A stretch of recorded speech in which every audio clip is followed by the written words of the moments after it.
Good afternoon. Buenas tardes. I hope you are doing well. And this is our 37th teleconference of the WMO Coordination Group on Satellite Data Requirements for Regional Associations 3 and 4. Thank you for joining the meeting today. I'm Diego Souza from INPE in Brazil, and I currently serve as the focal point on SDR for RA-III. And also our colleague Marcial Garbanzo from the University of Costa Rica serves as the co-chair of the expert team on satellite data requirements for Regional Association 4. Welcome, Marcial. Buenas tardes.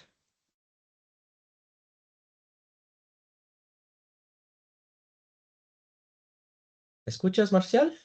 You're muted.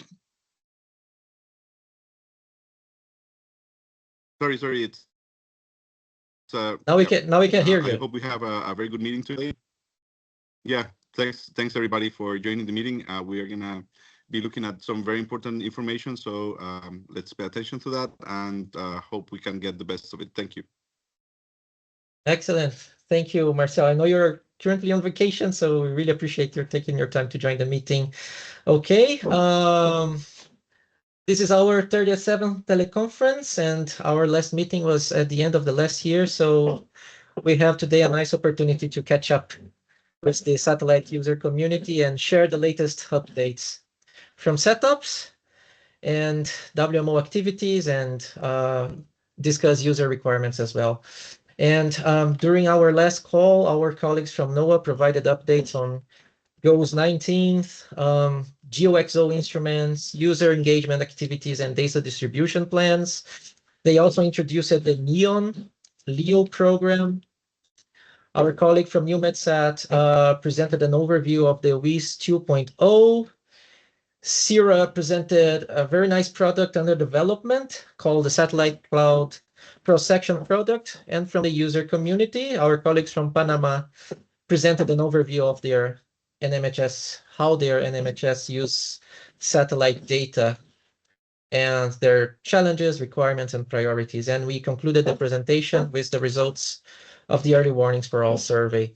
And if you missed that teleconference or the previous ones, all the recordings, presentations, and minutes from the past teleconferences and also the in-person meetings are available on the SDR Group webpage. And we also have a YouTube channel where you can watch the recordings of our meetings and community presentations. And if you haven't done so already, you are very welcome to join our communities and thematic groups on social networks by simply scanning these QR codes here. And you can join any of these groups that interest you.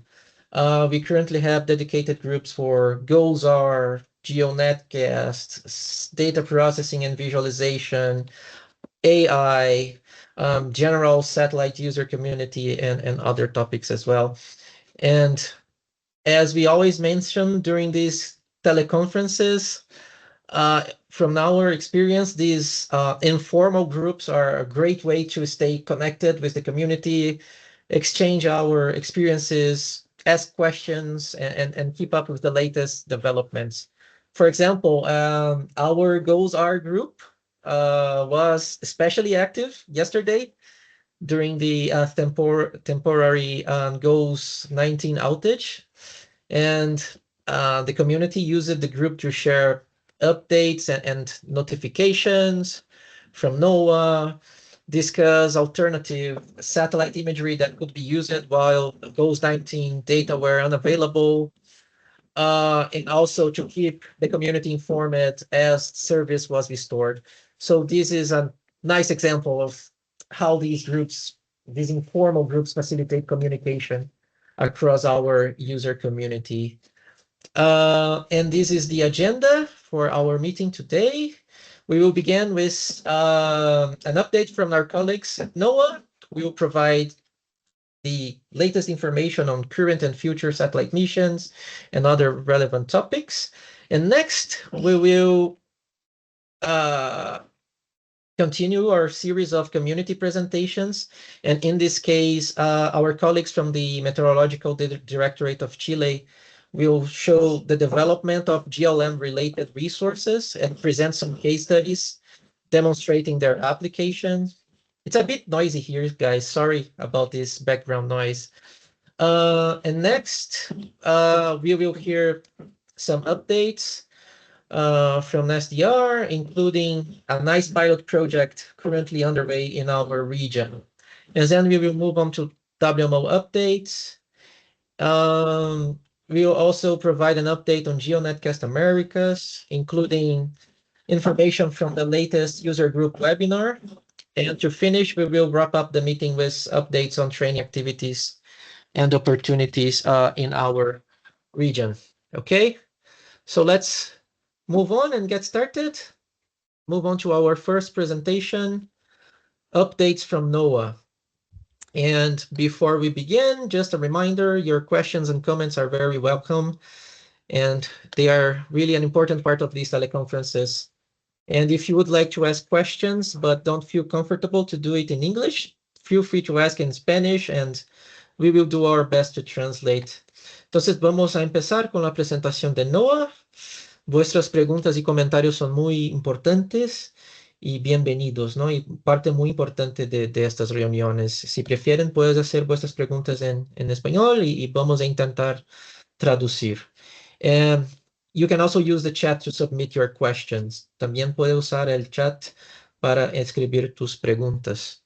Okay, now I will stop sharing my screen and invite our colleagues from NOAA. Oriana, Li-Hang, and the other colleagues, welcome, and thank you very much for coordinating this update with our NOAA colleagues, which are always very, very valuable to the satellite user community.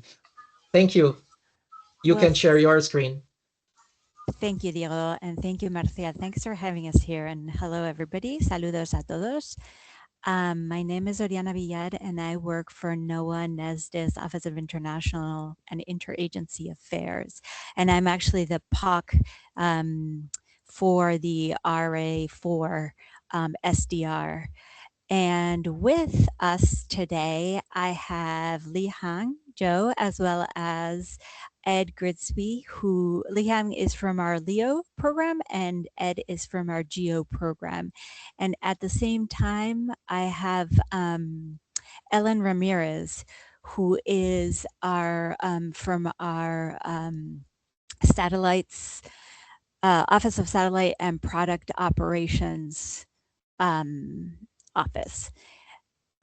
So with that, can everybody see my screen? I can't see you guys, so just let me know if you can't see my screen. I'll be sharing the screen, and I am going to hand it over to Li-Hang, and Li-Hang, just let me know when you want me to pass from slide to slide. Thank you, Oriana. We can see your slides perfectly. Perfect. Thank you, Ariana. Yeah, that slide looks good. So hello, everyone, and thank you for the opportunity to provide the NOAA latest satellite program update. I'm Li-Hang Zhou from LEO Program Office. So I'm going to begin the current low Earth orbit LEO update. So currently, NOAA has 3 GPSS satellites on orbit. NOAA 21 and NOAA 20 remains primary and secondary operational satellite for the GPSS constellation. And SNPP has provided more than a decade of valuable observations and is now expected to be deorbit by the end of 2026. And GPSS-4 is on track for launch in late 2027. While GPSS-3 remains in long-term storage for planned launch in 2032. The Quick Sounder will be launched in the second quarter of next year. And for NEON Series 1, NOAA released a solicitation for the sounder of microwave-based application SIMBA in April 2026.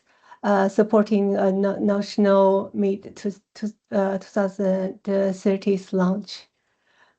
So that's a snapshot of the LEO updates. Next, please. So NEON, The Near Earth Orbit Network is our NOAA next generation architecture for environment observation from the low Earth orbit. It is designed to maintain the continuity while introduce a more flexible and resilient observing system. In addition, NOAA will take advantage of the commercial satellite and partnership missions whenever, wherever they can meet the mission needs. So we summarize the strategy as we stated here, buy or partner where we can and build where what we must. Next slide, please. Feel free to drop questions in the chat.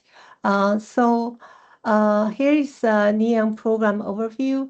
The yellow highlights are the key points and latest update. So NEOM will evolve the NOAA's LEO architecture while maintaining the continuity of the NESDIS operational product baseline.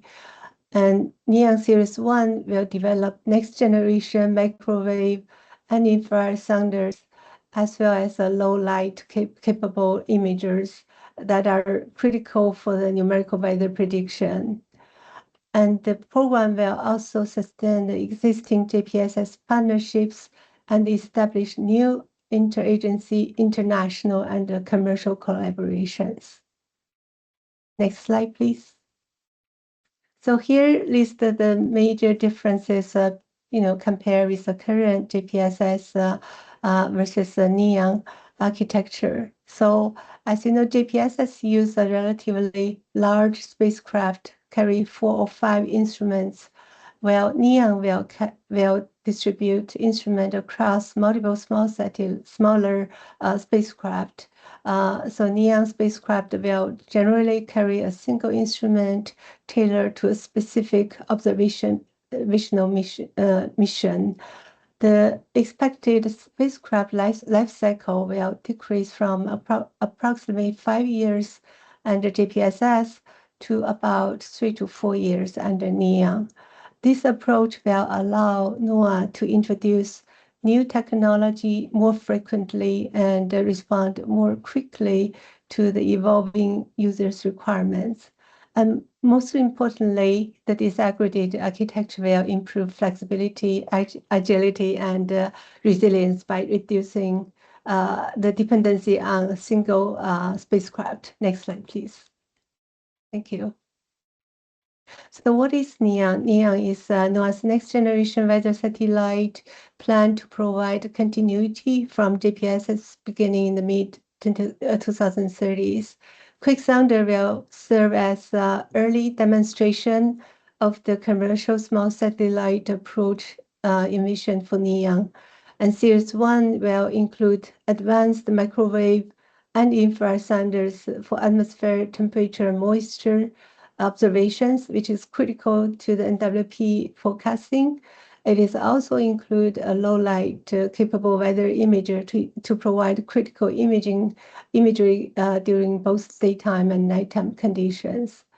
And partner missions and Penguin ground network will complement NOAA-owned system under the guiding strategy of buying and partnering where possible and building where necessary. We'll talk more in the next slides.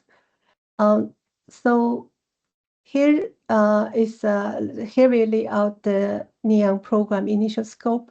So QuickSounder will demonstrate that operational quality observations can be obtained from a small commercial-based satellite on a compressed schedule. And Firefly Aerospace will provide the launch, while commercial partner will support the satellite operation following the planned launch around the second quarter of 2027. The mission will fly an ATMS engineering development unit to reduce the risk and demonstrate the future operational concept. And NEOM Series 1 will provide the microwave and infrared sounder observation and weather imagery needed by global and WP models. Its initial instrument concepts include high-performance microwave and infrared sounder together with low-light capable weather imager, as shown here. Next slide, please. So for the LEO partnership, international and interagency partnership give NOAA broader global coverage, diverse assets, and greater system resilience. EUMETSAT EPS second-gen missions provide 11 unique instruments and a major share of the sounding data, supplying 3 to 7 days forecast for the forecast improvement. And JAXA also contribute important moisture and hurricane as well as ocean observations, where the U.S. Space Force provide tactical and extreme weather capabilities. We're talking here like M3 and GOSAT, as well as the WSFM.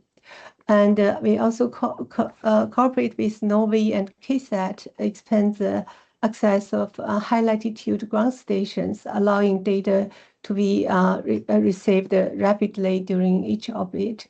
The Penguin upgrade will integrate 5 strategically placed acquisition stations into a common pipeline, reducing the latency and strengthening the geographic diversity. Next slide, please. Here is an example of the DoD weather satellite follow-on microwave WSFM. The good news I want to share here today with you all is that as of yesterday, the agreement with Space Force has been signed off and fully approved. So this data now can be sent to public users and all our international partners. So the WSFM is a DoD next generation operational microwave environment satellite system.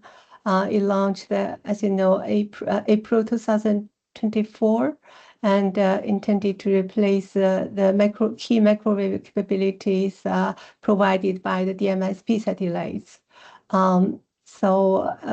It has window channels, include third and fourth strokes vector measurements, and supporting important surface winds and environment applications. NOAA has done initial assessment of the WSFM observations and plan to provide products such as global soil moisture. As you can show here, the monthly comparison show the NOAA WSFM soil moisture product is in general agree very well with NASA well-established SMAPS observations, and that product will be provided to the user community soon when it is available in our operation. Next slide, please.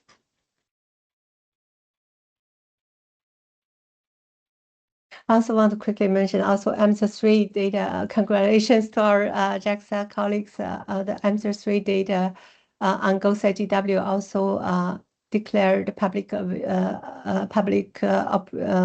access by JAXA, and NOAA will also distribute those data to the public user community. So this slide is about open data, transparency, and accessibility. So all the NOAA data, GPSS observations, product documentation, and validation information openly made openly accessible. You can find the data on class, PTA, and also now the next is Common Cloud Framework and Direct Readout, as well as GEONETCast. The NOAA Open Data Dissemination Program now provide free and convenient public access to the GPSS data through Amazon, Google, and Microsoft. Showing here example of the VIIRS data supporting the fire detection and monitoring application in Brazil and Mexico.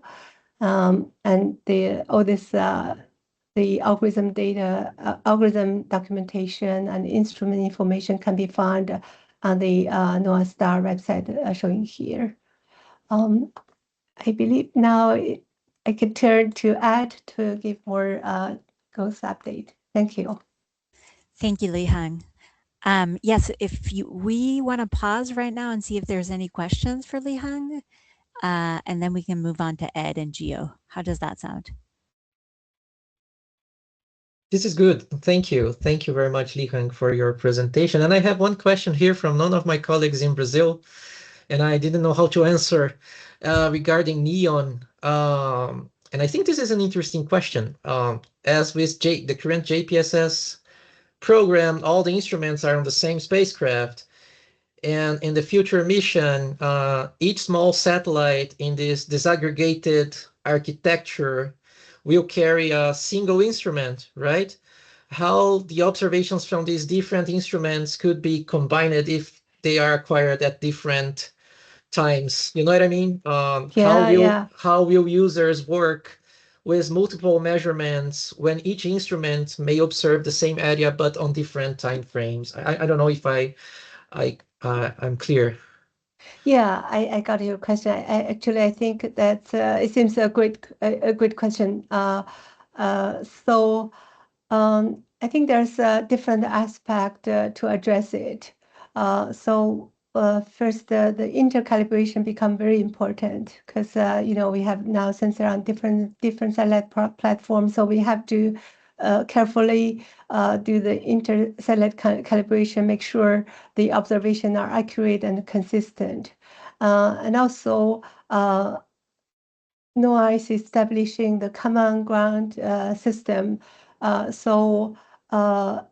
There's also going to be, it's going to be more critical to have the algorithm can support the multiple sensor on multiple platforms, make sure the measurements can be co-located and synchronized, probably in on the ground processing and the algorithm part. So there's going to be challenges, but so on the CAVA and the algorithms probably can address some of those concerns properly. Hopefully, I can hopefully answer the question, but I think that's a great question. We could follow up on that if needed.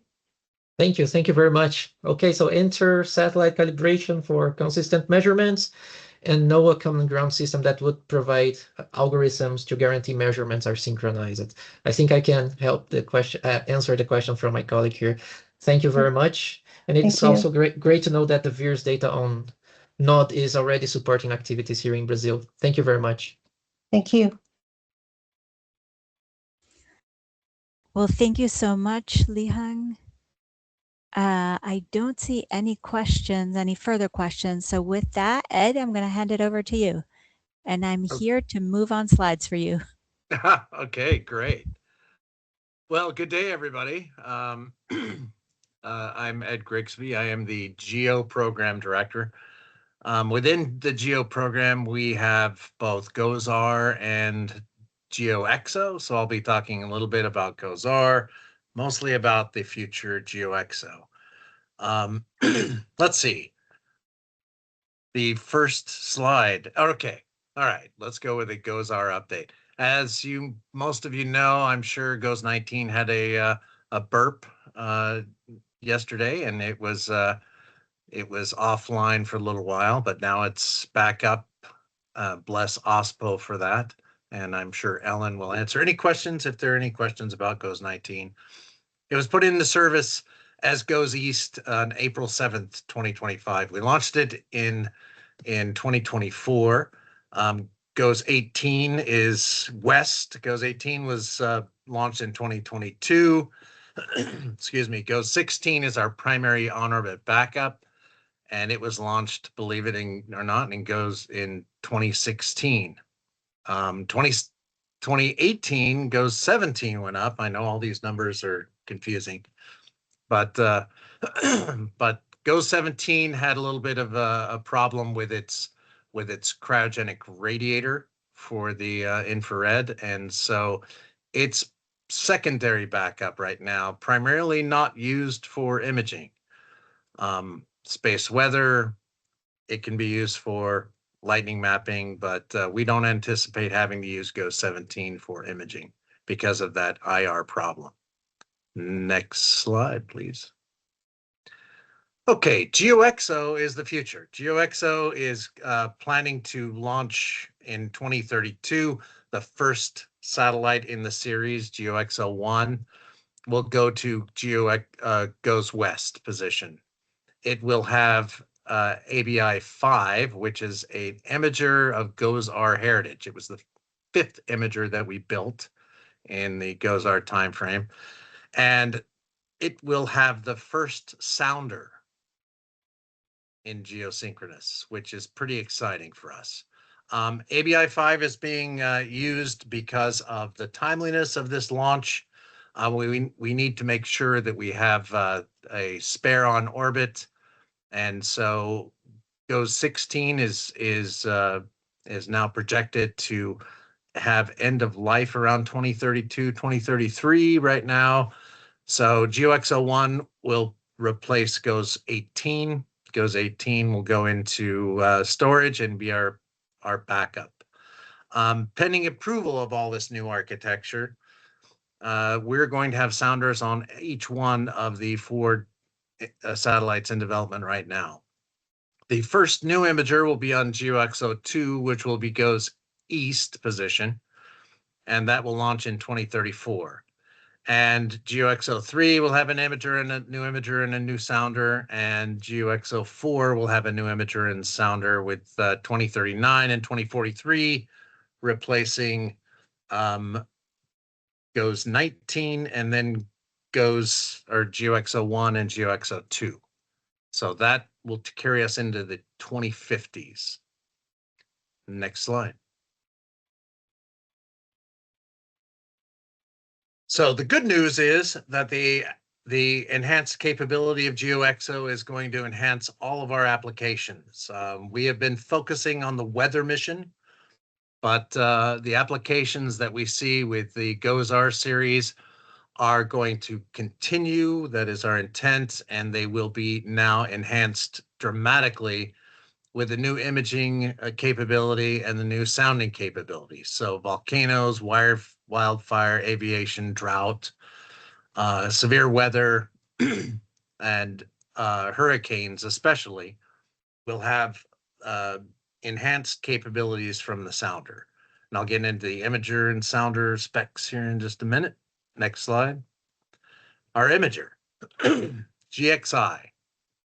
GXI is being built right now by L3Harris. They were the actual builders of ABI, so there's a lot of ABI heritage in the GXI. With the GOES-R series, there are 16 channels. With GXI, we're going to have 18 channels.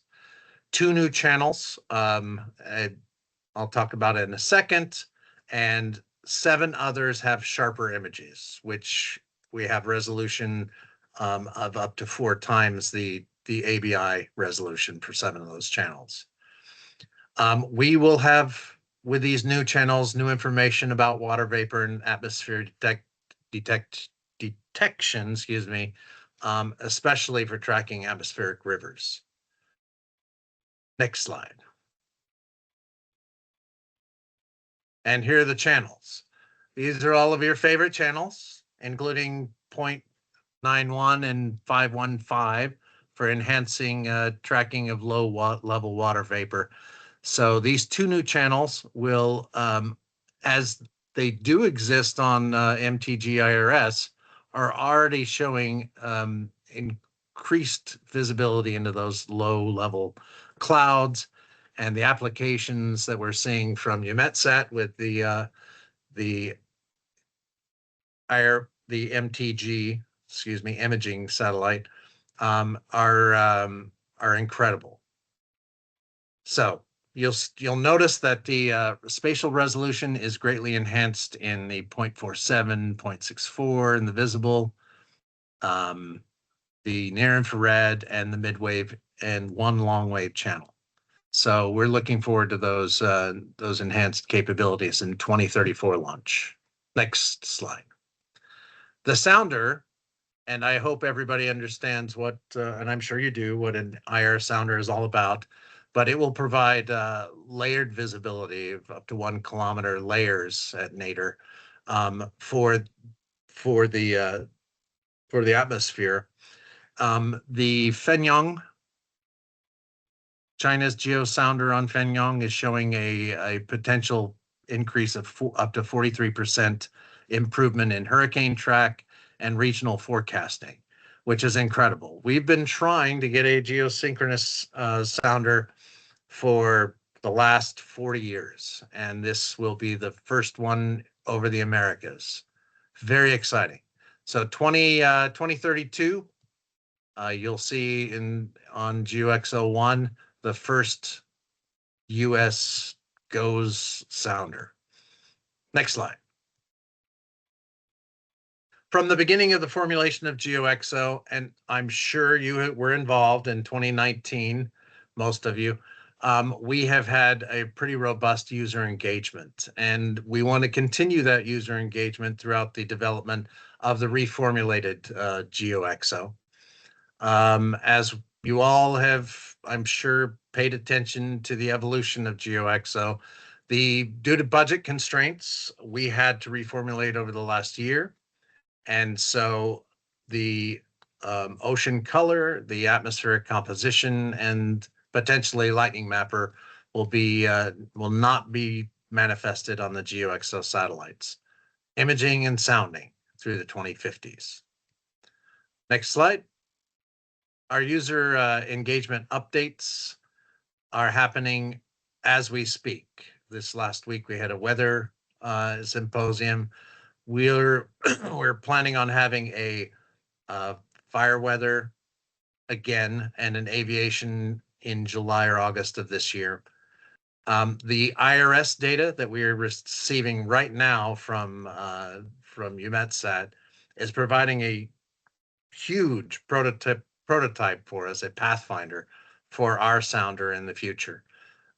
We will be holding workshops with that data in early 2027. So please look forward to that. And I think that may be my last slide. Next slide. Level 1B data distribution. Okay. The ground processing is going to be a little bit different in the GeoXO era. As a reminder, 2032 will be the introduction of GeoXO on the West Coast. The new sounder data will be included in what we call a NESDIS Common Cloud Facility generation of products and distribution.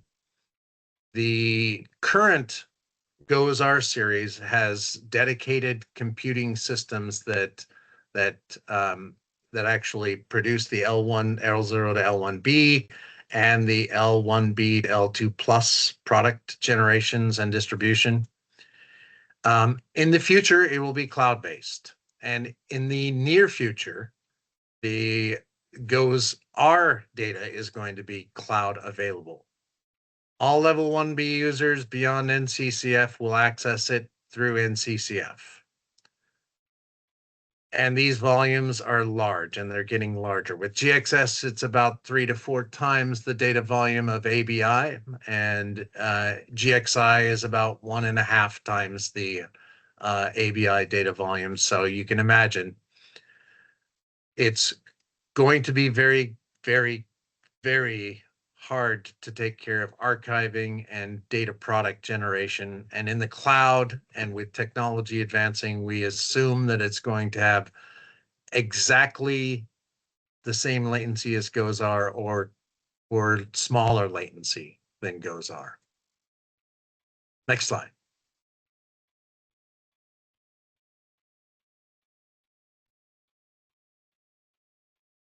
One thing that we've been looking into as far as L1B data is demonstrating portions or swaths comprising full disk, CONUS, and mesoscale using the NCZAR format.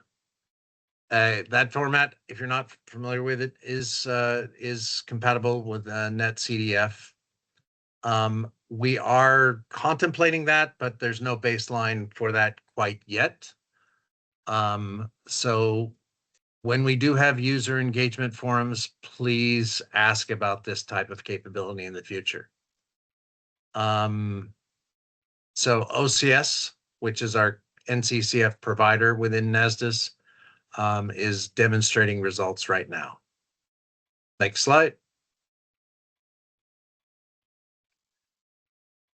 Our data distribution of the GeoXO generation is going to be a little bit different than GOES-R. We plan on all of our auxiliary comm, which is high rate and low rate, GRB, HRIT, and MWEN, are going to be a service provided function. So what that means, along with the impending issues that we have with radio spectrum, we will more than likely have a different frequency download for GRB and HRIT MWEN. Good news is DCS will more than likely stay the same as it was for GOES-R.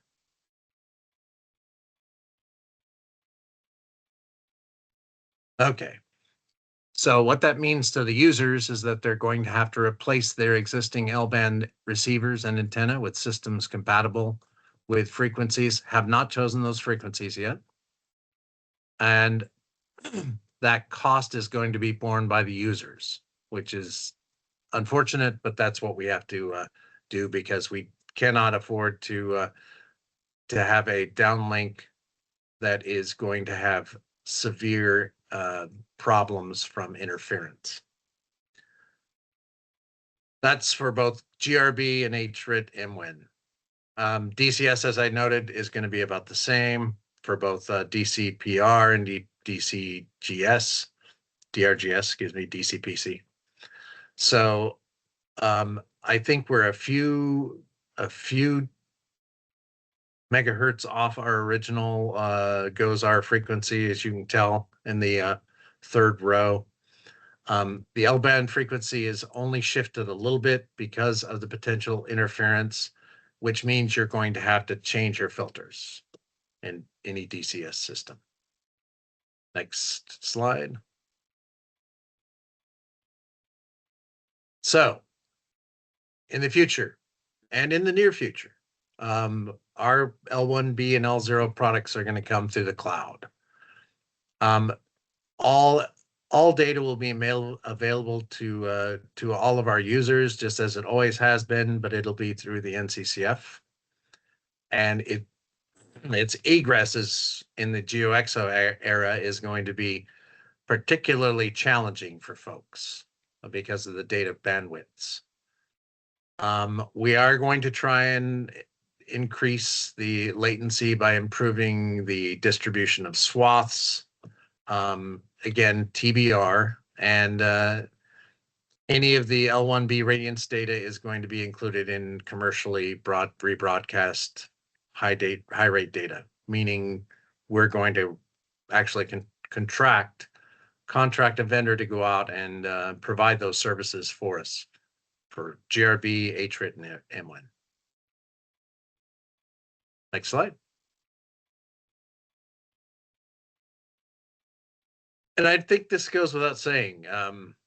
This is the 51st year, almost 52 years of GOES-R data. We had the 50th anniversary last year, and we're going to have the 51st anniversary on October 16th of GEO data over the Americas. With GOES-R operations, we're going to make sure we have continuity with the GeoXO in 2032, 2033. And right now it's on track, and we're doing everything we can to make sure that we have those vehicles launched on time. Now I think I'm done. Thank you so much. Any questions? Thank you, Ed. It's Diego here. I have a question and a comment. Sure. And the question also comes from one of my colleagues here in Brazil, and I think it's also interesting. Even though GOES 16 is now in storage mode, I think it is. Could it be still provide imagery during an expected outage like the one we experienced this week? Oh, absolutely. I actually forgot to check yesterday whether GOES 16 data was still available or not. So GOES 16 is in storage mode, so it's not imaging right now. The call up, and Ellen can tell you how long, is not Yes, I'm quick. here. Mhm. So the Ellen, if you want to comment on the call up of Yes. 16 in case of a real crisis. I will do. And good afternoon, everyone. My name is Ellen. I've not been in this forum before, but we've had quite an eventful week with the GOES East Safe Hold Mode. That's our GOES 19 satellite. As Ed was stating, we do have 2 on-orbit spares, GOES 17 and GOES 16. They're sitting close to 104.7 west. They can be activated, but in the event of anomaly, our first course is to address what's going on with the operational primary spacecraft. And if we can recover that, then our engineering resources will move towards that function rather than activating a backup. But yes, 16 is available. So if we were facing a lengthy outage that extended somewhere between probably anywhere between 48 hours or greater, and we were aware that that would be our recovery time, then yes, we would pivot to activating a backup, and GOES 16 would be able to image. Yes, it's viable. We wouldn't have to drift. The only time we would drift a satellite is if we had a full catastrophic outage of it, either a GOES East or a GOES West. But otherwise, they're at a central location where the footprint is wide enough to cover the CONUS regions, and that includes South America as well.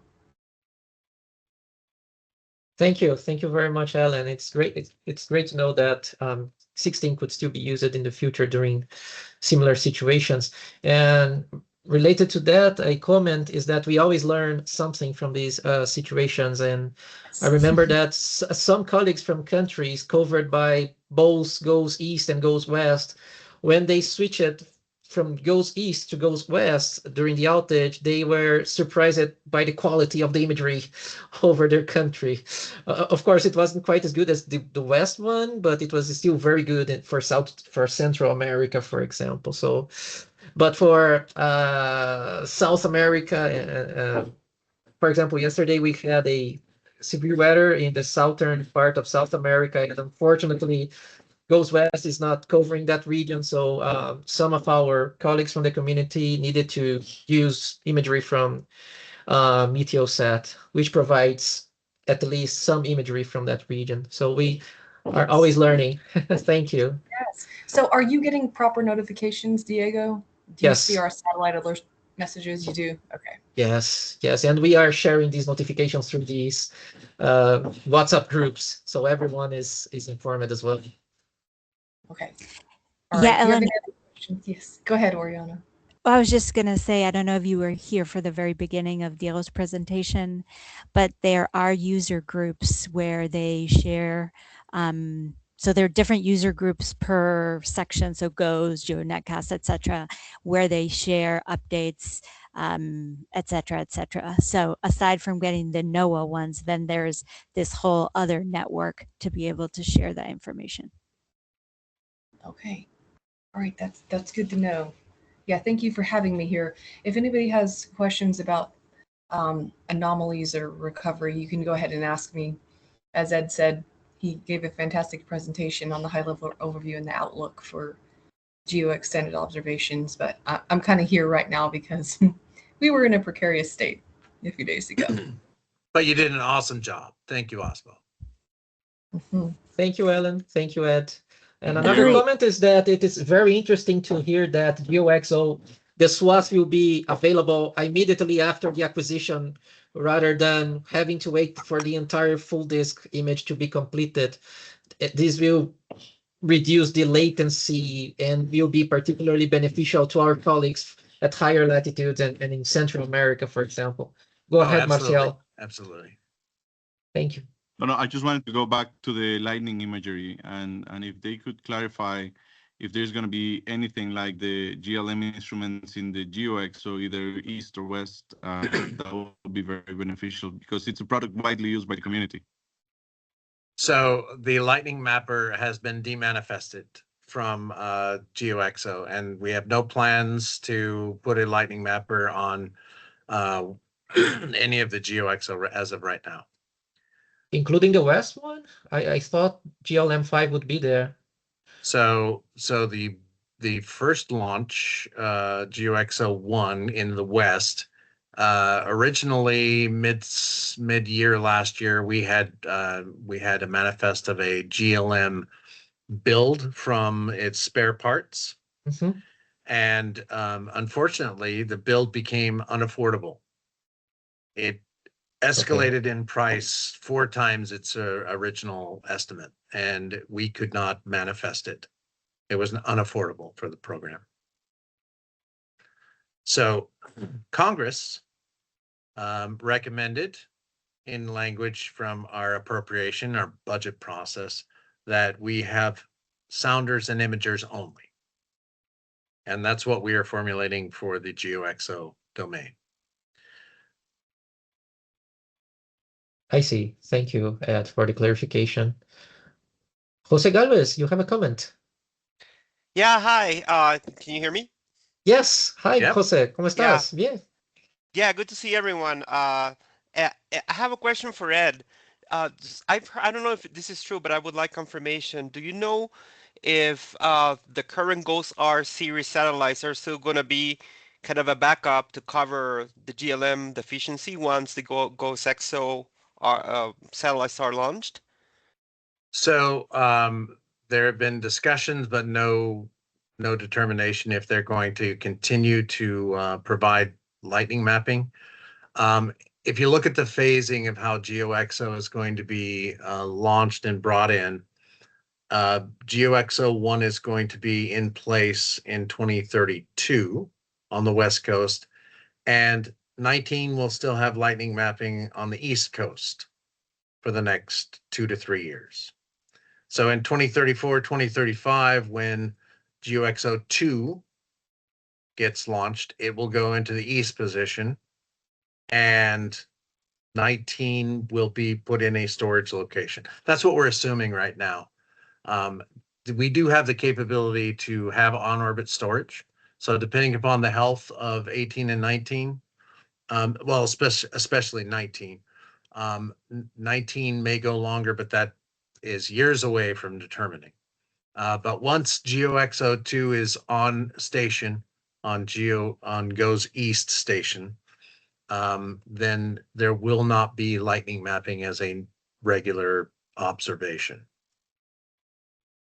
Right, thank you. That's great information. You're welcome. We have So- another question from our colleague from Peru. If it will be necessary another ground station for GeoXO satellite, and I understand as the frequency will change, the equipment needs to be adapted. Maybe they will be able to use the same antenna depending on the frequency band, Right. but it still needs to be discussed in the future. Yep. It is not completely determined what band, what frequencies we're going to have for GRB and HRIT MWIN. So in the next 2 years, they'll go through a formulation with vendors to figure out what vendors capabilities will be available during the 33 to 36 timeframe, and what we find out there as far as availability, we're going to have to contract with a vendor to provide. At that point, once we have a determination of where we're going, all the users will know what they're going to have to do, and we'll support in any way we can. Yeah, and I imagine the situation will be very similar as it is today. Some users relying on the internet, some users relying on commercial satellites, etc. So this combination, I'm actually happy that we will also have this combination of data delivery mechanisms, this is good. Thank you, Ed. Yeah, no worries.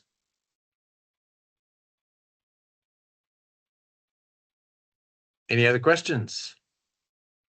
Could you please specify another question on the chat? Could you please specify the recommended and minimum internet connection speeds for downloading or streaming all data? I imagine at least 10 times more.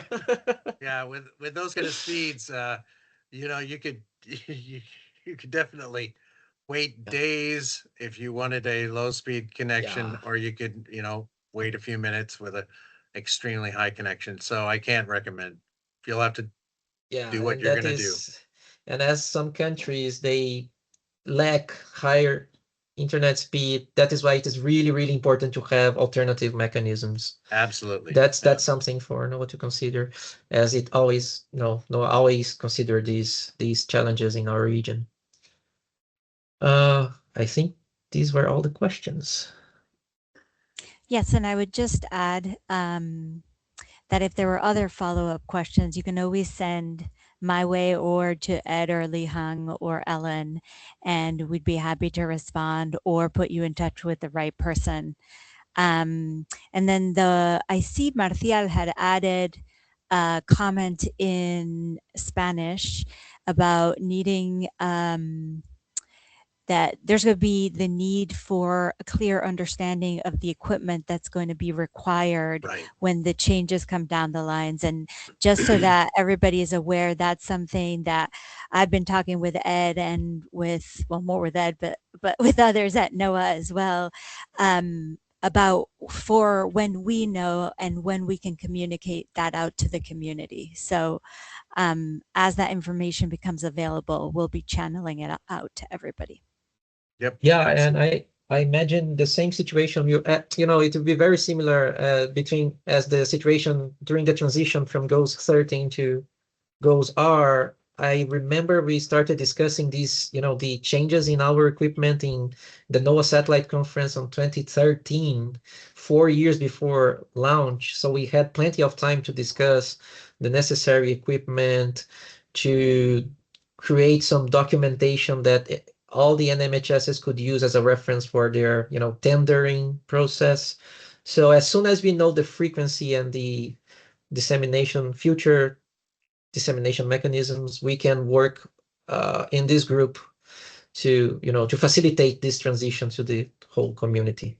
Absolutely. Absolutely. We're projecting, as I said, 28, 29, probably more likely in 29, we'll have some idea of what is planned. But, hosting or using a transponder from a vendor they don't like to talk about what's happening in 10 years away. They may talk about what's happening 2 or 3 years down the road. So, because plans change for them, right? They are running a business and they're trying to make money. And so they have to know what their business case is for this particular service that they're going to provide. Okay. But regardless, we will have user engagement the whole way along. So don't worry about that. Thank you, Ed. Absolutely. Well, thanks so No sé si much. Rodney- And Rodney, dale, ¿tenía alguna Marcial. pregunta? Rodney tenía una pregunta, ¿no? No, me quedo perfecto. Muchas gracias. Okay. Well, I was just going to thank everybody. Muchas gracias a todos, and hand it over back to you, Diego, to continue on. Okay, let me share my screen again. Thank you, everybody. Thank you, Ed. Thank you, Li Hung, for the Thank you. updates.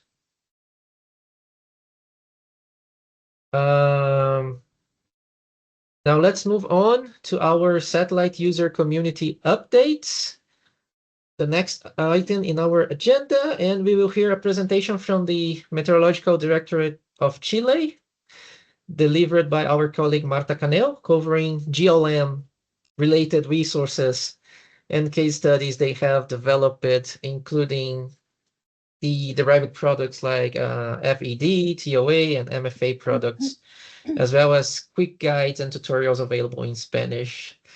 Bienvenida, Marta. Primeramente, muchas gracias a ti y a los colegas de Meteo Chile por la disponibilidad en presentar este importante desarrollo en nuestra región.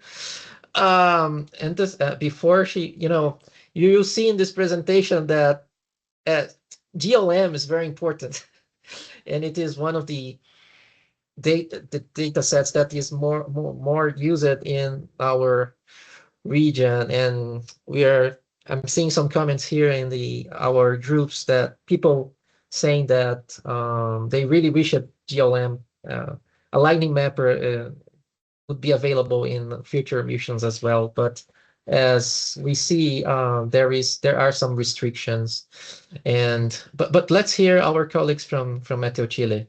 Muchas gracias, Marta. Puedes compartir tu pantalla.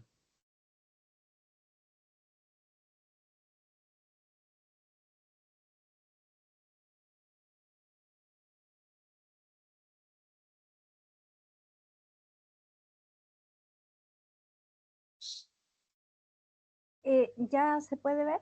Sí, perfecto, Marta, gracias. Bien, muchas gracias a ustedes por la invitación. Como ya me han mencionado, yo soy Marta Caneo de la Dirección Meteorológica de Chile y les voy a presentar este trabajo que desarrollamos en la Oficina de Aplicaciones Satelitales de la DMC.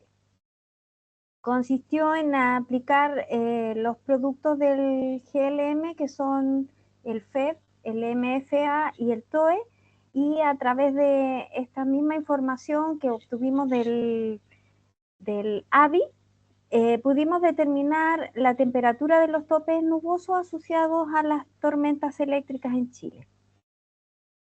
Primero les voy a mostrar brevemente los códigos que se trabajaron, los algoritmos, luego una breve explicación de cada producto y avanzaremos viendo algunos casos que nosotros analizamos acá, tanto análisis sinóptico y descriptivo de los productos como un análisis estadístico.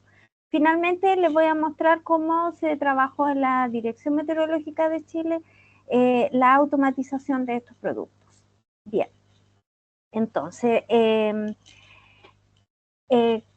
GOE 16 cuenta con dos de los sensores que nosotros más trabajamos, que son el AVI y el GLM, que son los que más nos interesan en la parte meteorológica.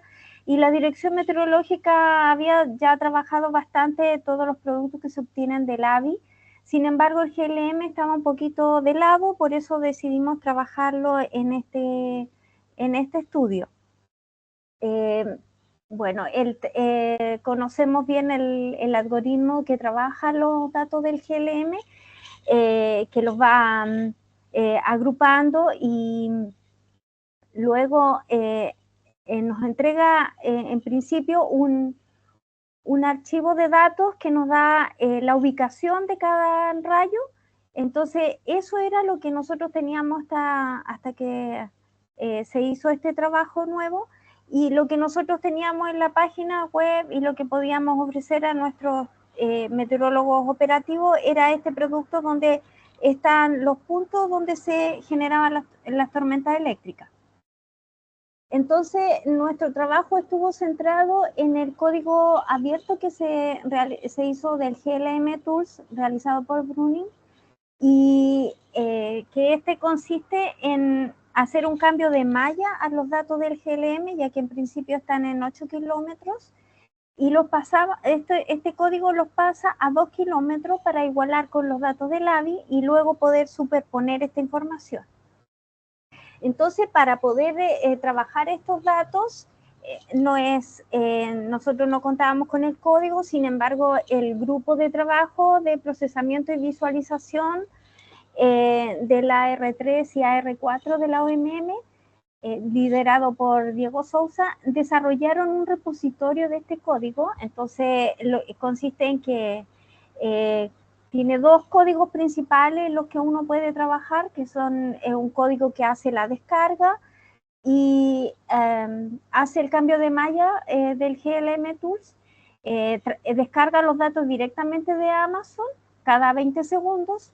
Entonces, al hacer el cambio, también va uniendo y va dejando archivos cada 1 minuto, y luego lo toma el segundo código, y este código tiene la opción de unir también a 5 minutos, y nos puede generar archivos de texto y los datos en TXT o en GeoTIFF, y las imágenes en PNG. Entonces, en la DMC lo que hicimos fue descargar este repositorio, y el área informática se encargó de implementarlo en un servidor nuestro y automatizarlo. También los informáticos pudieron automatizar la posibilidad de que nosotros pudiésemos descargar varios días de un evento completo, se descargaba y se iba generando en forma automática para hacer más ágil este trabajo y poder abarcar más casos, ya que al trabajarlo directamente en los códigos se tenía que hacer cada 5 minutos, ir cambiando toda la información.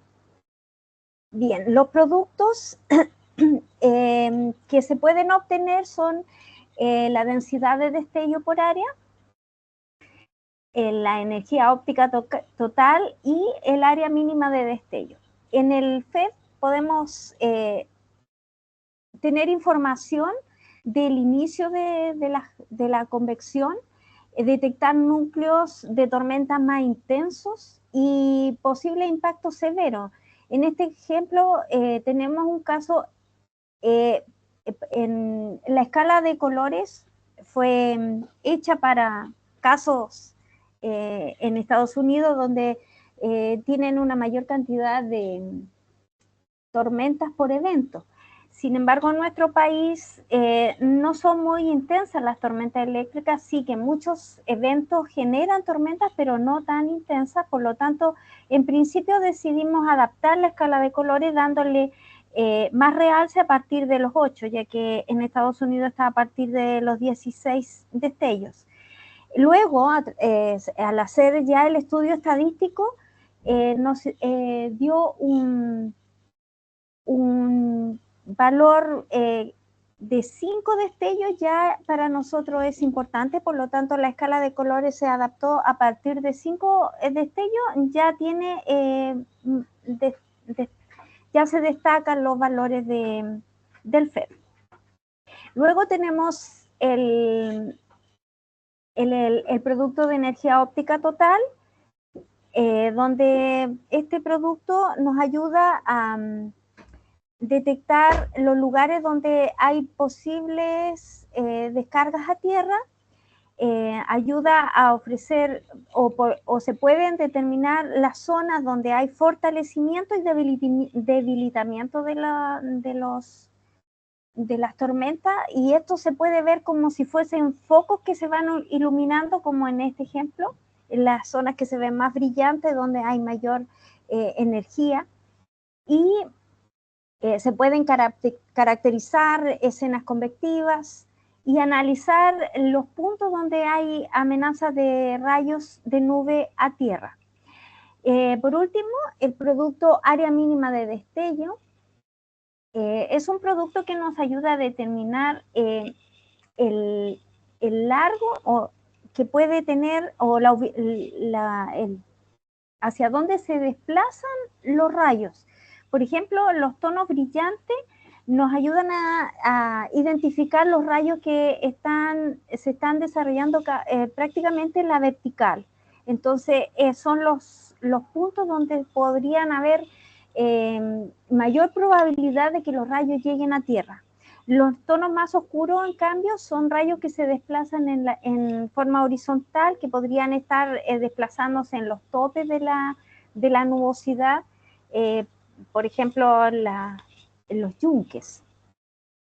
Entonces, estos 3 productos ayudan a identificar o a conocer mejor las tormentas eléctricas, o a identificar las zonas de mayor probabilidad de que las tormentas puedan llegar al suelo. El producto que nosotros teníamos en principio da información, pero no permite identificar estos puntos, estos centros de máximo o de mayor riesgo para la población. Algunos casos que analizamos, se tomaron varios casos de Alta de Bolivia, que son eventos que afectan en la cordillera de la zona del norte del país. Estos casos ocurren generalmente en época estival, y este estudio ayudó a determinar que estas tormentas son de corta duración. Por ejemplo, no se logran encontrar máximo importante en el FED. Lo más importante que encontramos fueron 31 destellos, porque son tormentas que duran alrededor de 1 hora, entonces no alcanzan a acumular demasiadas tormentas. Otros casos importantes que en el país nos dejan muchas tormentas son las bajas segregadas, como este caso que se analizó. También para el estudio se consideraron 4 casos. Y acá, por ejemplo, podemos ver que lo máximo que encontramos en los casos analizados fueron 51 destellos en el FED. En el MFA, que parte midiendo a partir de los 64 kilómetros cuadrados, es el mínimo que detecta. En este caso encontró un valor de 70, que era correspondiente a los 51 destellos, entonces esto está indicando que estas tormentas efectivamente estaban llegando al suelo. Y luego el TOE, que en este caso no había tanta energía, pero sí nos ayuda a determinar los canales de rayo en este caso. Después de haber hecho este estudio, el código nos permitió ir obteniendo tanto los datos de estos productos, como también el valor de AVI que estaba asociado a estos puntos de tormentas. Entonces, para todos los casos que revisamos, hicimos estos mapas, estos gráficos donde nos ayudaron a mostrar todos los datos que estaban asociados a tormenta eléctrica y en el mismo caso los datos que no presentaron tormenta eléctrica. Entonces aquí podemos ver que las temperaturas están asociadas a los rayos, son mucho más bajas, están alrededor de los menos 60 grados Celsius, mientras que en los casos que no presentaban rayos, las temperaturas están más concentradas en valores más bajos.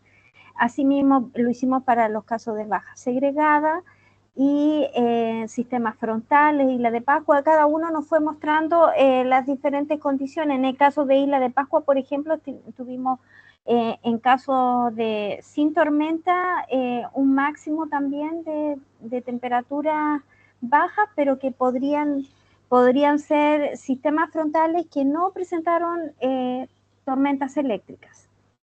Los datos los analizamos y fuimos determinando algunos filtros para ir quitando un poco de ruido a los datos.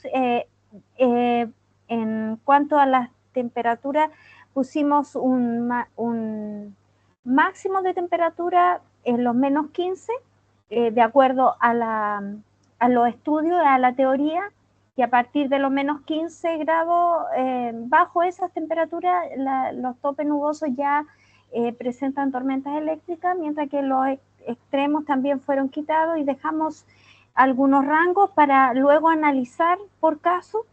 Entonces dejamos estos rangos y además dejamos los FED mayores o iguales a 5, y esto nos fue dando un resultado para seguir analizando estos casos más concentrados, los casos más extremos.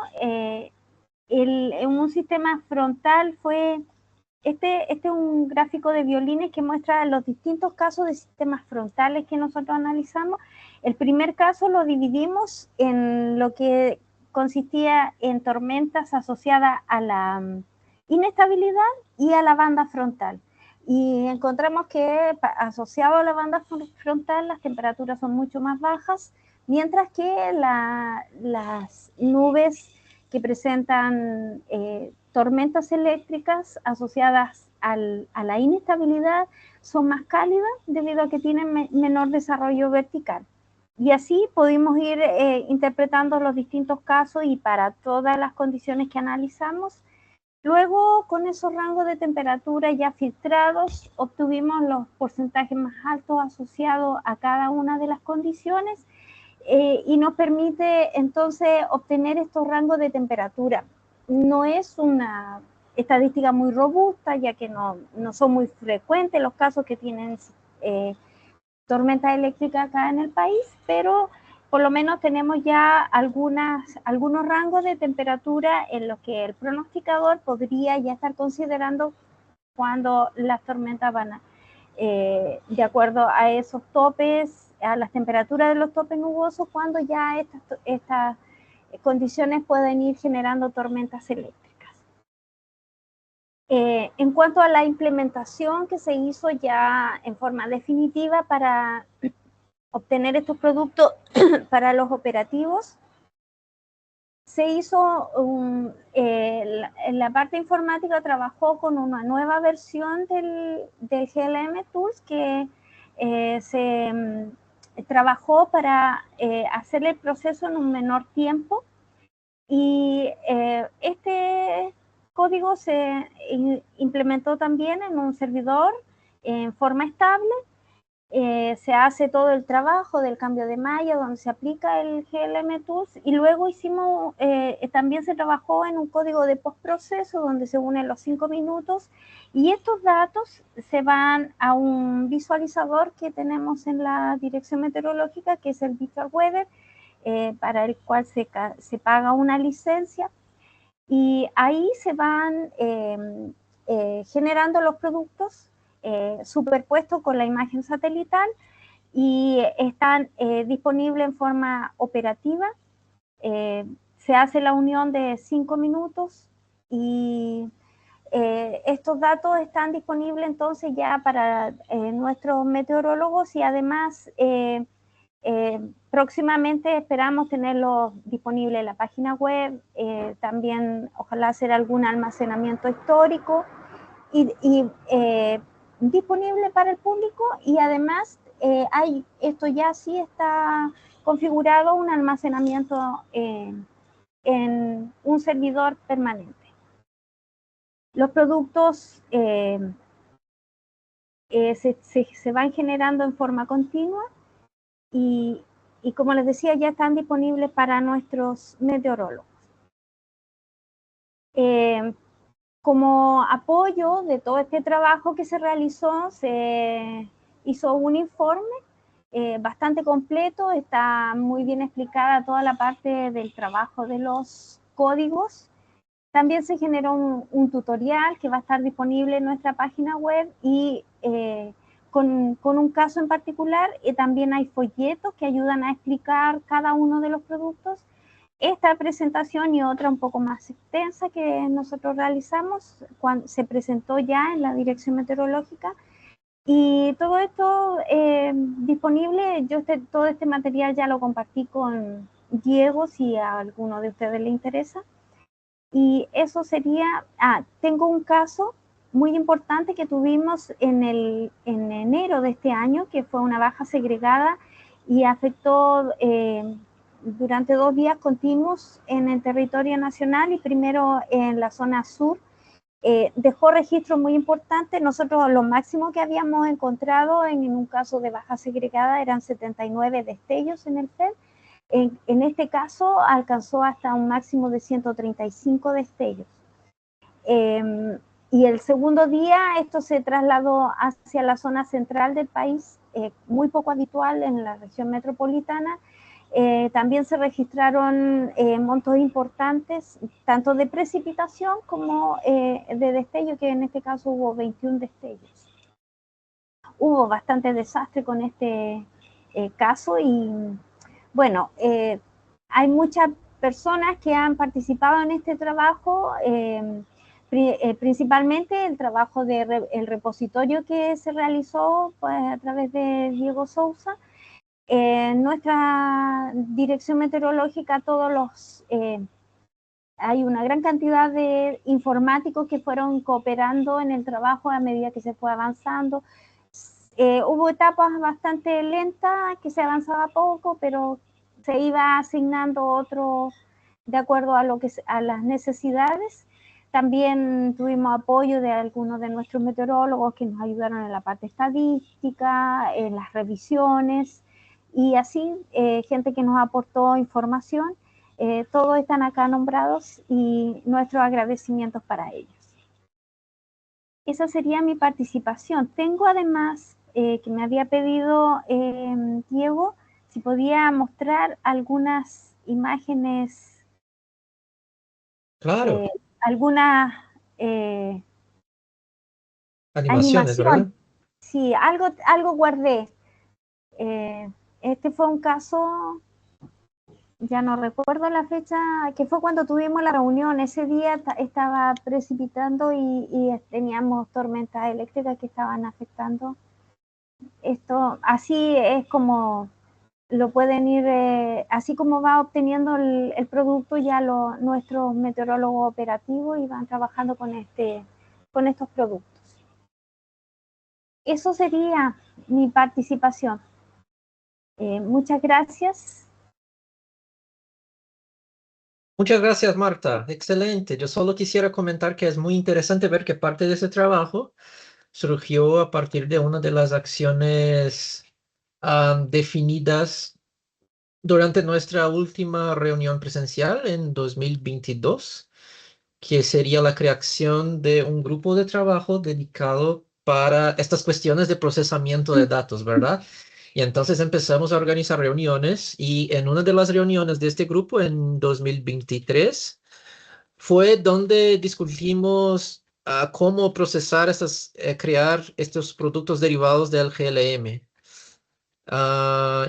Porque en esta época, acá, ¿no? Colaboración en desarrollo de productos GLM. Y entonces estudiamos como todo el algoritmo, ¿verdad? Cómo hacerlo paso a paso. Y también creamos un repositorio abierto para compartir estos scripts. Y entonces, a partir de ahí, se generó uno de los, ¿no? Uno de las contribuciones a este excelente trabajo presentado por Marta. Entonces es gratificante ver cómo una iniciativa y acciones de nuestras reuniones han evolucionado y dado lugar a este excelente trabajo. No, I would just like to comment that it's very interesting to see that this part of this work originated, at least in part, right, from one of the actions defined during our last in-person meeting some years ago, which was the creation of a working group on data processing, right? Because in the US, AWIPS is used in NMHSs, but in other countries, each country uses a different solution, right? As we have discussed it in previous meetings. So having the ability to process this information locally using open source tools is a valuable contribution. So we created this task team to discuss these types of challenges. And in one of these meetings in 2023, we dedicated a session to discussing how to generate these GLM-derived products, since at that time, very few users knew how to do it, how to process these locally. So during that session, we reviewed the algorithm, adjustments, and went through the step-by-step process for generating these products and shared an open source repository with the group. So it's rewarding to see how that has evolved and led to this work. Thank you very much, Marta. Do you have any questions? Any other questions? Preguntas para Marta? José Galvez, adelante. No, nada, excelente trabajo como siempre de la DMC. Ustedes hacen un trabajo increíble. Quería felicitarlos y espero que les esté yendo bien con este evento de ruido atmosférico porque sé que ahorita están pasando por un evento importante. Quería preguntarte, Marta, ¿esto está disponible dentro de la DMC o también está abierto para el público en general? En este momento solo para la DMC, está dentro del software que se trabaja, que se utiliza en el pronóstico. Está todo listo para publicarlo en la página web, pero hay un trabajo de remodelación de la página, de hecho una página nueva, y quieren ahí empezar a mostrar estos trabajos. El trabajo ya está en manos de informática, entonces en el momento que ellos ya estimen lo van a empezar a publicar. Lo lamentable sí es que solamente está acotado para el territorio de Chile. No pudimos ampliarlo para toda Sudamérica porque el código todavía presenta algunos problemas. Cuando hay mucha tormenta, se cae la corrida del código. Entonces, eso está en un trabajo próximo que está realizando también la misma universidad donde trabajaron para mejorar los tiempos de proceso. Creo que ellos mismos están haciendo un trabajo para tratar de mejorar ese problema de que no resiste con tanta información. Entonces ya una vez que ellos mejoren, nosotros tendríamos la oportunidad de ampliarlo para toda Sudamérica. Excelente, gracias Marta, gusto verte. Gracias, que esté muy bien. Gracias, José, por la pregunta. Y Marcial comenta que tal vez en este mismo grupo de trabajo podemos ver el problema y solucionarlo entre todos, lo que es una excelente sugerencia. Sí, el otro es que el código quedó desactualizado cuando se cambió de GOE 16 a GOE 19. También hay que hacer ese trabajo. Nosotros por tiempo nadie pudo hacerlo dentro de la DMC porque ya se decidió trabajarlo internamente. Entonces se fueron tomando como los mismos pasos del código que ustedes hicieron, se fueron replicando, pero en un nuevo código. Entonces es necesario hacer ese paso de actualización. Ok, bien. Gracias, Marta. ¿Alguna otra pregunta para Marta y los colegas de Chile sobre este desarrollo?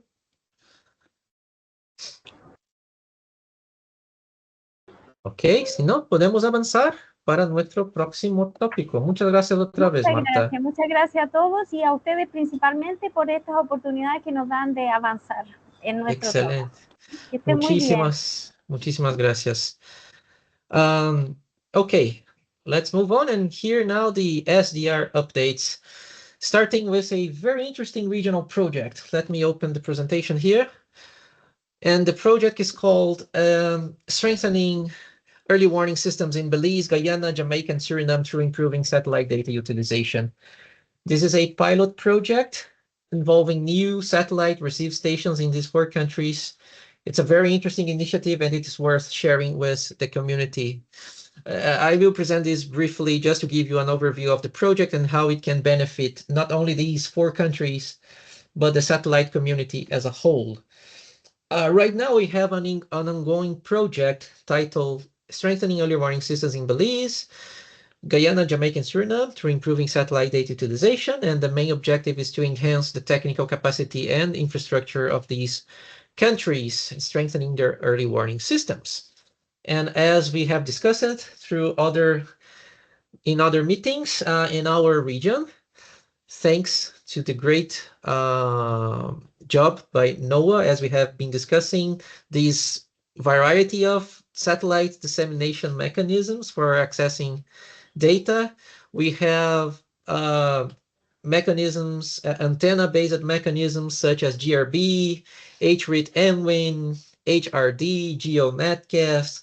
We also have the cloud-based platforms like the NOAA Open Data Dissemination Program, the official repositories provided by Satops like NOAA Class, for example, and through different initiatives, including Early Warning for All and our SDR group, you have developed a good understanding of the current reality in our region regarding access to satellite data.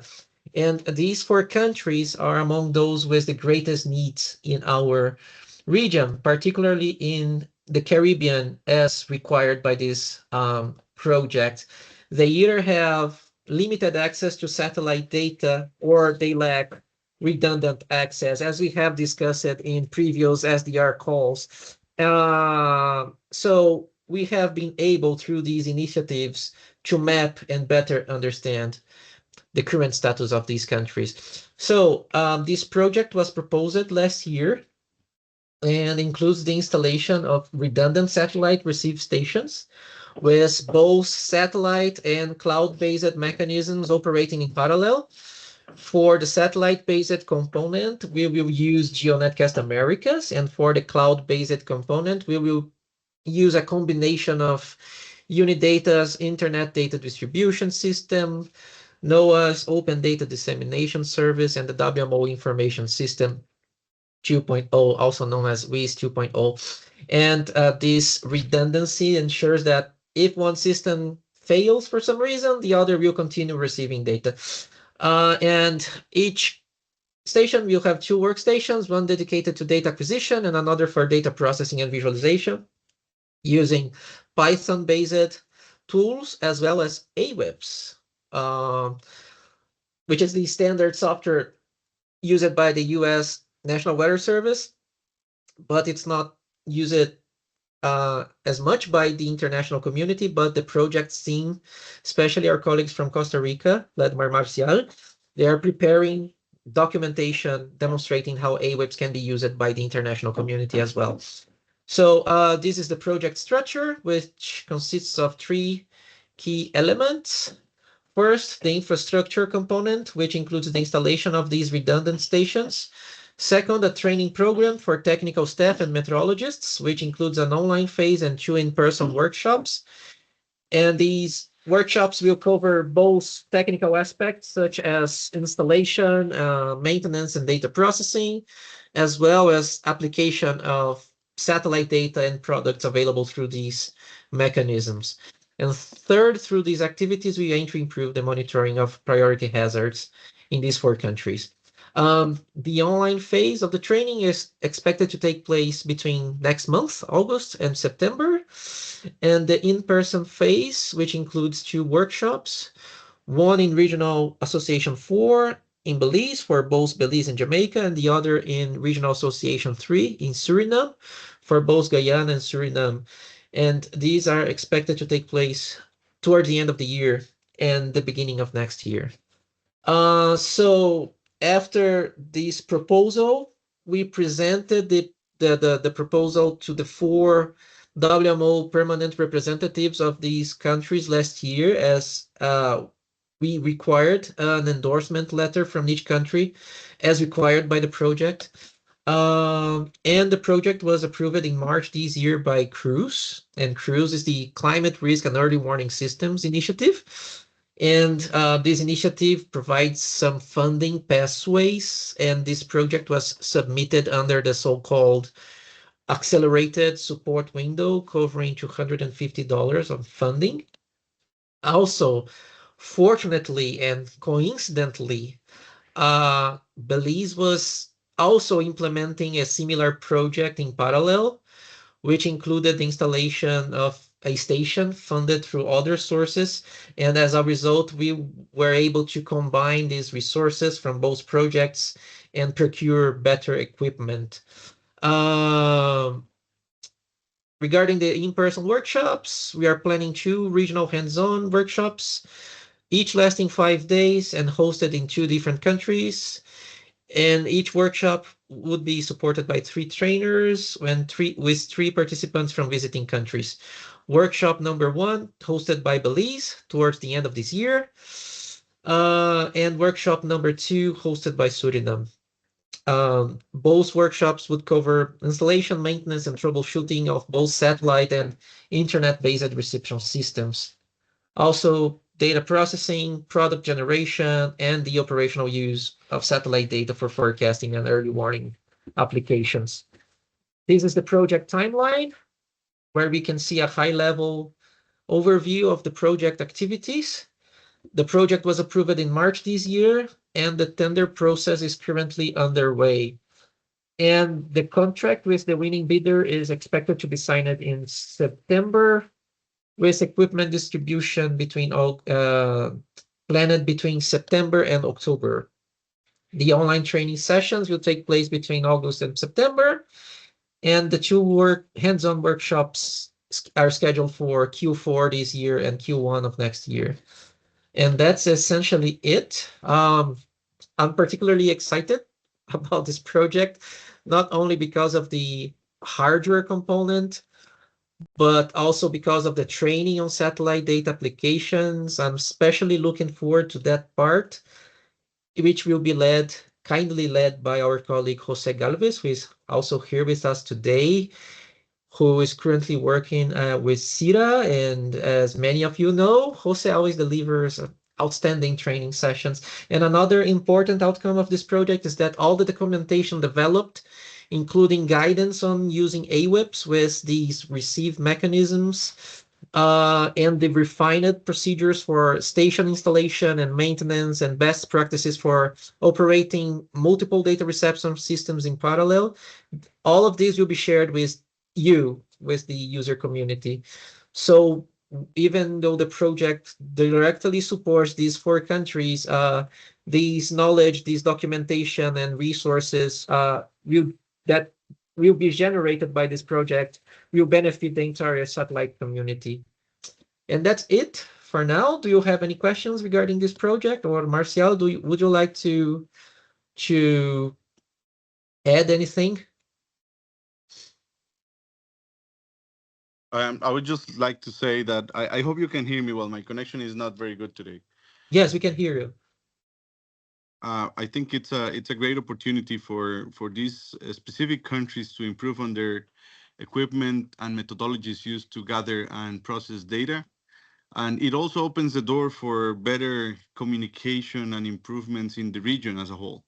So I think having the capabilities to receive from satellites and also the internet not only improves the current situation, but will prepare us for GeoXO as well in the future. So I think it's a great opportunity for all. Thanks. That is right. As we have seen, multiple mechanisms will be available to receive data from GeoXO as well, including commercial satellites and cloud. So in the future, we would be able to, as we are going to discuss in the future, to adapt these setup to receive data from GeoXO as well. Jesse? Yeah, sorry about that. Thank you very much. Excellent presentation. I'd like to share this, since this is actually those workshops are in the Caribbean, I will share it with our CMO states. And I'll read it through to see what the entry requirements are, participation requirements. I'm also interested as the co-chair of the expert team on education, training, and competency in hosting some of these trainings on our Moodle repository page, because that is open to forecasters in the aviation community, and these will be very, very helpful. And so I will talk to you, write a small proposal to SDR for this, and also I'll contact Jose because we wanted to share some of his material too on the website. Okay, and it's a WMO thank you. site. So thank you very much for this. Thank you, Katian. And now that you commented that maybe we can invite other countries as well for the online training sessions for both the technical aspects of the project and the application part. You know, you gave me some ideas. Let's keep discussing that. Thank you. Oh, definitely. I am available until the end of the month. I'm on vacation, but you can contact me at any time after that. But Okay. definitely let's get on that, because I think this is really important given I wasn't listening to all the presentations, but what is going forward? If we're not preparing now, we're going to be left behind again as usual. So I don't want that to happen. Okay. If you're putting all this work into these great workshops and resources, we really have to start preparing for it. And I'm really enthused that you're having both in Belize and in Suriname, which puts it right in our backyard for us to participate. So thank you very much for that, Diego and Marcial. And hello, Thank you. Thank you, Katian. Any other questions? Okay, let me go back to the other presentation. Now I would like to share with you an interesting interface called the Satellite Products Dashboard, which is currently being developed and continuously improved. Let me share the link with you in the chat.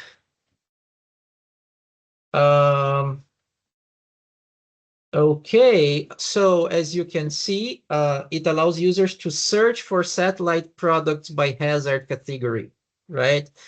It includes products related to floods, heat waves, droughts, and other hazards. Let me give you a brief demonstration here.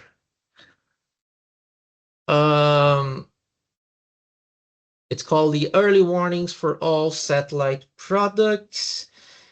Here you have the hazards, for example, droughts. Let me select droughts, for example. And here you have a list of satellite products. Let me pick one, for example, the GS map, Global Satellite Mapping of Precipitation. And you have a brief description of that particular product along with links for accessing the imagery. like this one, the JAXA Climate Rainfall Watch. And here you have daily precipitation, last 3 days. Let me move to RA3 and RA4. Last 3 days, pentats, weekly, 10 days, and monthly. But this is just an example, right? So for each hazard category, the dashboard provides a collection of links to relevant satellite products and data sets. For example, floods, you have dozens of products available for different regions. And as we can see here, right now we have more than 250 products. So when you explore this interface, if, for example, you want to access any of these data sets in a format that allows processing, like NetCDFs, for example, in the future, we can discuss your requirements and coordinate through our group how you can access these data in real time. Okay. Another update I'd like to share is that we are still working on the early warnings for all gap analysis based on the survey distributed last year.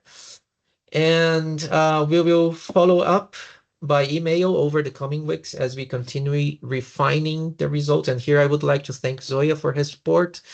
And just to give you a preview of the current situation, we are creating a web interface to present all the information collected through the gap analysis survey. We plan to share it as soon as we have polished it a little bit more.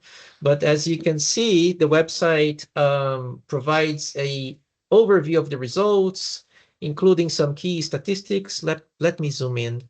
Key statistics, an executive summary, the gap analysis and priority actions, hazard-specific analysis, and a section called From Analysis to Action, focusing on turning the analysis into concrete actions. And each section is interactive, allowing you to explore how well monitoring is currently supporting each hazard across our region. So for example, for floods, you can easily see the statistics, the distribution of responses, comparison with other hazards, the regional distribution of identified gaps, priority areas for improvement, the products currently being used, the main barriers to better flood monitoring in this case, and the key findings and recommended priority actions. Okay, so we will continue refining these results, and we are planning to share with you in the near future. So especially this section here called From Analysis to Action, we are checking how to better present this to the community so we can realistically work on actions to improve this satellite monitoring. Okay, before we move on, do you have any questions or comments? ¿Alguna pregunta o comentario sobre el panel de productos para alertas tempranos o el análisis de lagunas que estamos trabajando? Diego, el único comentario que haría es que esto yo lo había compartido con AEMET y con UMETSAT, y de hecho el curso que vamos a tener en noviembre de este año, bueno, septiembre la parte online y noviembre la parte presencial, el curso está basado en los gap análisis que hemos hecho. Entonces creo que ha funcionado bien también en cuanto a tomar acciones específicas para resolver los problemas que hemos encontrado. Excelente, Marcial. ¿Va a ser en Costa Rica o Guatemala? No, es en Uruguay. Ah, en Uruguay, Asociación Regional 3, qué bien. ¿En Sí. Inumet? No sabemos todavía, pero sí sabemos que va a ser en Uruguay. Ah, qué bien, excelente, excelente. Ujú. Muchas gracias por la actualización. El anuncio formal debe salir, el anuncio formal les debe llegar la próxima semana. ¿Es en noviembre? ¿Qué semana más o menos? 16 al 20, creo. 16 al 20, ok. Ok, excelente. Muchas gracias por la coordinación, Marcial. Entonces, let's move on with our next agenda item. We are running out of time, so let me quickly go through this. Our colleague from Daniel Villa from the regional office is currently on vacation, and couldn't join us today, so I will present this topic, which is the WMO updates on core satellite data for NWP, nowcasting, and hydrology application. Let me open the presentation here. Core satellite data for NWP, nowcasting, and hydrology applications, and their regional availability. This is a very important initiative that is currently taking place within WMO, and it focuses on identifying the core satellite data that members need for numerical weather prediction, nowcasting, and hydrology. And important for us in the SDR group is understanding how these data sets can actually reach users in the region, right? So we will not present any final results today, but this is really intent to start a conversation, a regional conversation, right? So we very much appreciate your input here. Okay, so why are we discussing this today? This work is almost finished, and experts have already identified which data sets are considered essential and which ones are recommended, but there's still one important question, that is knowing how users in our region can actually access those data sets, right?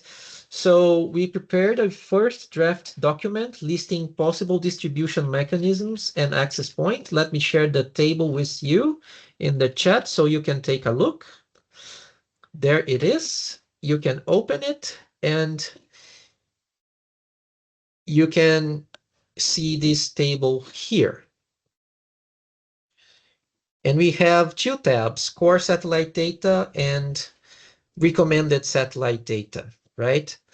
And today we'd like to start a conversation and help to improve this table here. So if something's missing or incorrect, or if you know a better way to access a particular product, we'd like to hear from you, okay? But before looking at these data sets in more detail, let's explain the foundation of this task, which is the WMO Unified Data Policy, which defines two categories of data sets, right? Core data, which should always be exchanged freely by satellite operators because they are essential for protecting lives and property. And we also have the recommended data sets, which are also very valuable, but may have some usage conditions or license terms, right? And one important point is that the policy defines what should be exchanged, but it doesn't say how the data should be delivered, right? And that's exactly where our regional discussion comes in. And where we are today, for numerical weather prediction, the work is already complete and officially approved. For nowcasting and hydrology, we are almost there. And expert teams have prepared the proposed data sets, and workshops have been held with the community, and everything is moving toward approval at INFCOM later this year. So we are entering the final stage of this task. And eventually everything will end up in a single table in the WIGOS manual, which is the WMO Integrated Global Observing System manual. And instead of separate lists for NWP, nowcasting, and hydrology, members will have one consolidated reference showing all the satellite sensors, products, and their technical characteristics. And the tables we are sharing today are simply a working version to help us understand where each requirement comes from. Now taking a look at the core data sets for geo satellites, most of these products will already be very familiar to you, like ABI imagery, atmospheric motion vectors, cloud products, sea surface temperature, and lightning data.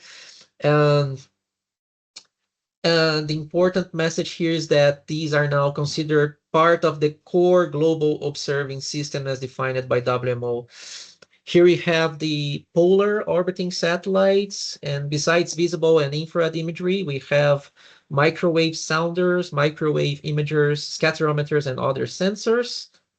And as we know, these observations are especially important for NWP, as these instruments can observe through clouds, right? And beyond the main operational constellations, we also have several specialized missions like radar altimeters, GNSS radio occultation, precipitation radar, atmospheric composition center, sensors, etc. So many of these products are already operational while others are still evolving, but together they complete the global observing system. And we'd just like to emphasize one important thing, that the regional information in this table is not an official assessment, but it is a first attempt to compile the available information. So what it is a preliminary inventory populated by the SDR group on a best effort basis. It is an indicative sketch of the routes by which some core products may reach the region, and it is also a working document shared with this group so that it can be corrected and completed, right? The first two columns of the table come directly from the original WMO table, as you can see here. Type of satellite sensor and products. These are from the original table. What we did was adding more columns called data distribution mechanisms in RA-III and RA-IV, and example data access servers processing solutions in RA-III and RA-IV. So for example, multispectral visible infrared imager, including wrapped scans. So the level 1 radiances is available through GRB and NOD. And if you click at one of these links, here, let me open my local table.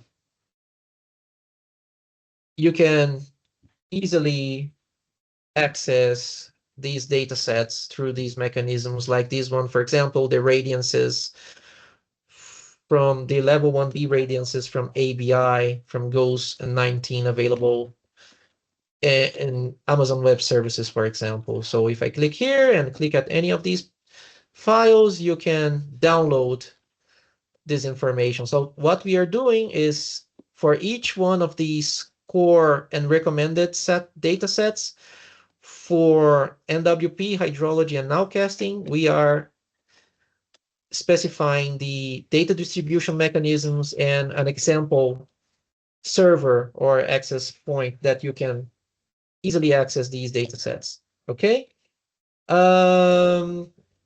You will notice three different situations in the table. For some products, as we have seen, we have identified a possible access link. Sometimes we will see a question mark, and sometimes the cell is empty. The question mark means that we couldn't identify an example server, for example, and maybe some of you are aware of a data access link, and that's exactly the kind of contribution we are looking for, and that is why we are sharing this table with you.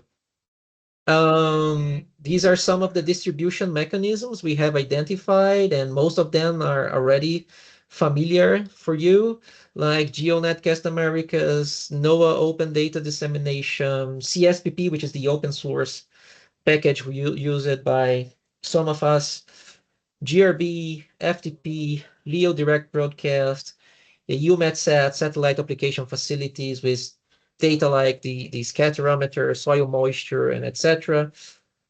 But there are certainly other access points that we don't know about yet. So if your organization uses another mechanism to access some of these data sets, please let us know so we can include in the table, right? And this is the kind of feedback we are looking from the SDR group.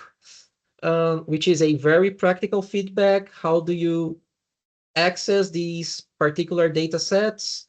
Which products from the list are essential for your operations? Which products you consider difficult to obtain? And just as importantly, if you do not data sets and you need them, we also would like to know, because that's the main mission of this group, right? And as we populated this table, some observations, we had some observations like those products were relatively easy to map as we are very, very familiarized with them. On the other hand, microwave data were more difficult, and we would really like your contribution in this topic. Hydrology products, some hydrology products were also difficult to associate with distribution mechanism. But of course, this is, only preliminary impressions, right? And we would like to validate or correct this table with your help, both satellite operators and satellite data users in this group. And so far, we have been able to focus on the core data sets and the recommended data sets or data that should be exchanged. They haven't yet been populated.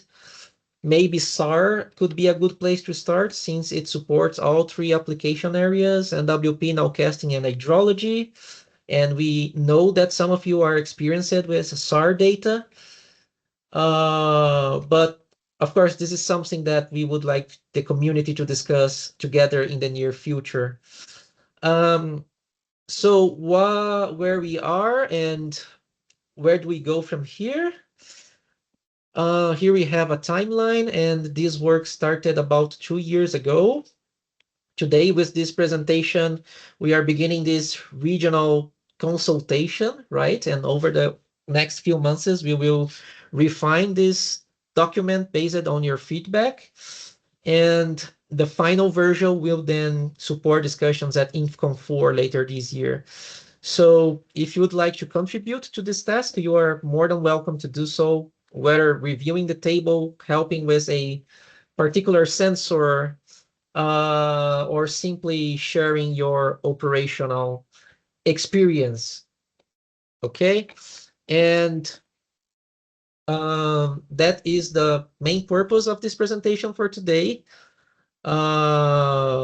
Here we have some preliminary questions, right? But the idea here is to keep working on this as an action after the meeting today, as we are running out of time. So we will proceed with this task via email over the next weeks. Okay, and that's it. Zoya, please let me know if I missed anything. Yeah, or if there's anything you would like to add. Not really. I think, yeah, you covered everything very well. Thank you very much, Diego, for covering for WMO. Thank you, Zoya. Do you have any questions or comments? Okay. Very quickly, let's go to our next topic, which is GEONETCast-Americas. About 3 weeks ago, on June 25, NOAA and NPay organized the 15th GEONETCast-Americas user group webinar. And let me open this link here. You can find all the presentations and the recording in the system blog. Let me share the link with you. And in this webinar, we had presentations from Mexico, a company called Hydromet, a presentation from the Peruvian Air Force, presentation from Curacao, and a presentation from the Uruguayan Air Force, right?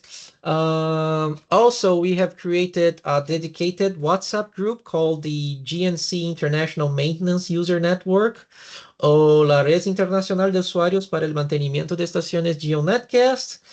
And this informal group has users who have self-implemented GEONETcast stations including assembling the antenna, configuring the receiver, and installing the software and set up the station. And it currently has 31 members from Brazil, Argentina, Uruguay, Mexico, Peru, and El Salvador. So if you or your team have assembled a station from scratch and would be interested in supporting the community, you are welcome to join. And if your organization needs to reactivate your stations and may benefit from advice, please feel free to share this link here or this QR code with your technical staff.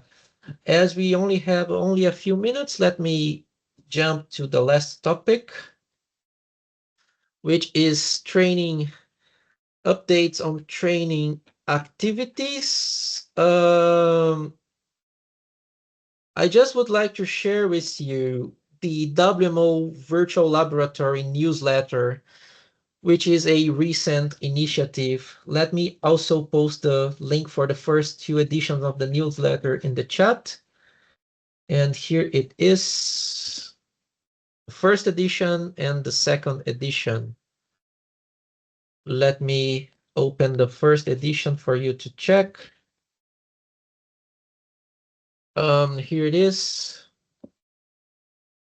This is the structure of the first newsletter. We began with a brief introduction to the WMO Virtual Laboratory for those who may not be familiar with the VLab network.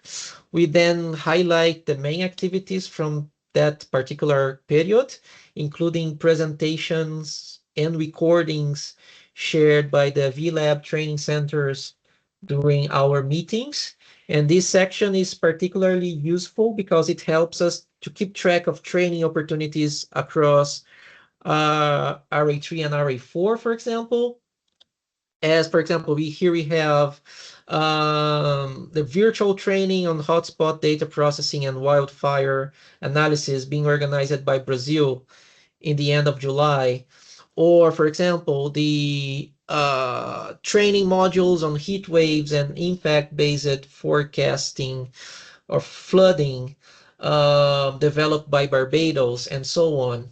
Okay, so this is a useful reference for the community. And we also introduced the training calendar, which serves as a central hub for satellite meteorology training events from across the network. And also we have the regional focus group recordings, and I personally think this is one of the best sections of the newsletter, as here you can find the links for these informal weather discussions from all around the world, including sessions from RA3 and RA4, as coordinated by CIRA and other partners. And finally, we wrap up the newsletter with upcoming training opportunities and other useful resources, such as the WMO Global Campus, additional places to find trainings. And I really like this link from EOTech DevNet. You have lots of resources here from several training providers, which is very, very nice. So this newsletter is a very nice summary, and this was the first edition. The second edition was released last week, and it basically has the same structure, but adapted for the content presented by the VLab centers during the second quarter. And from RA3 and RA4, we had presentations from Argentina, Barbados, and Brazil, right? Argentina presented their virtual course on QGIS, the regional workshop on the regional observing network design and weather station transitions for Regional Association 3, and the ongoing improvement of the meteorological observers course, including modules on GOES-R, ABI, and RGBs. And you can access the slides presented by Argentina here. And also, here are the slides, and also the recordings from each presentation. Okay, Barbados presented their 2 entry-level meteorological technician courses for this year, their severe weather forecasting program workshop, their early warnings for all modules, and the operational aeronautical forecasters course. And Brazil presented the first South American symposium on severe storms, which is planned for November this year at ANPE.